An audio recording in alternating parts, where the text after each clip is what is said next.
Welcome back to 8042 Media's tutorial channel. We are in Premiere Pro. We're going to be showing you how to bring up your audio hardware settings and select what headphone or what audio output Premiere is using so that you can hear your audio again if you're having trouble plugging in your headphones and not being able to hear your audio.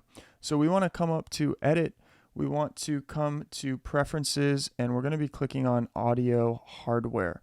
Now, if your laptop or computer has speakers, it also has a headphone jack, it can get confused and you might not be setting your default output to the right setting. So you can go ahead, click this drop down menu and see the different options. Make sure that where you're trying to listen to the audio is the actual default output setting.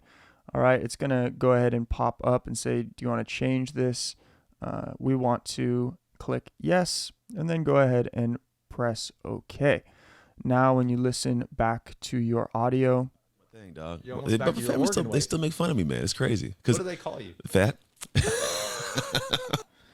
right? So there you go. Hopefully that helps. If you have specific questions, drop them in the comment section below.